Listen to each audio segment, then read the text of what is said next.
Women's Workshop. Hope you're all having a wonderful day. So today we're going to be discussing Spellbound by F.T. Lukens. And this is surprisingly not the first book by F.T. Lukens that I've read. I was a little unfamiliar with the name, but apparently years ago, many years ago, I read Zenith the Dream, I believe the title was, by F.T. Lukens, and I was not a fan of that book. I'm glad I did not remember that because I feel like that would have overshadowed my experience reading this book. And let me just tell you, I love this book so much. It was so cute. It was so cute, and it was wholesome, and I highly recommend it to everyone. It was so well written. This book has made me want to go back and read more of Lukens' work, not just Zenith the Dream, that trilogy. I want to reread that now. Maybe I can have a stronger appreciation of it. But, Deeper Waters, their other stuff, they do have other books out there, and now I want to read them because I think the storytelling here was amazing. What was key is it's a dual POV book. It is character driven. It follows Rook and Sun, and they are apprentices to Antonia Hex and Fable. Now, Fable is the law-abiding sorceress, whereas Antonia Hex, while she is the most powerful sorceress known, she is A, not allowed to have an apprentice, and B, let alone an apprentice that has no magic and can't see the ley lines. She pretty much is just like, okay, you know what, screw that.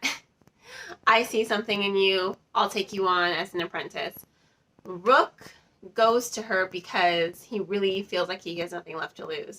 Once his grandmother died, when it was deemed that he was non-magical, basically, he was sent to go live off, in society, away and cut off from the Sorcerer Society. So they do kind of live together, but they are separate as well.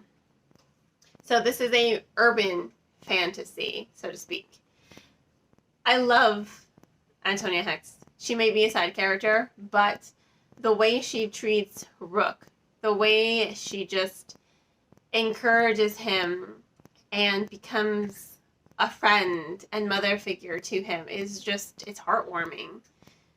The way she stands up to everyone just so she can keep this boy as an apprentice, and the way that she says, you know what, the consortium's full of shit.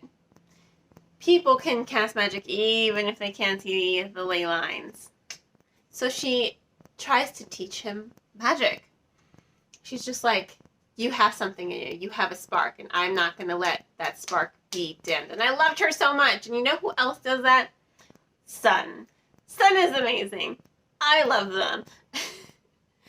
They are a little standoffish, but the way that these characters are written, they balance each other out. Even Rook is just like, we're frenemies.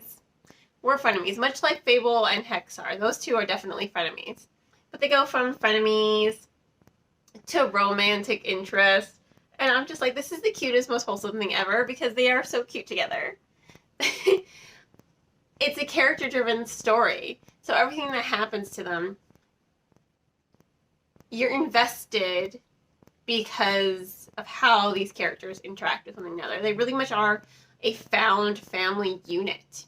And it's heartwarming. And not just to see Sun and Rook develop that romance, but it's also heartwarming to see Antonia Hex stand up for Rook. Antonia Hex, she puts her foot down and she makes a stand for this boy she's barely known.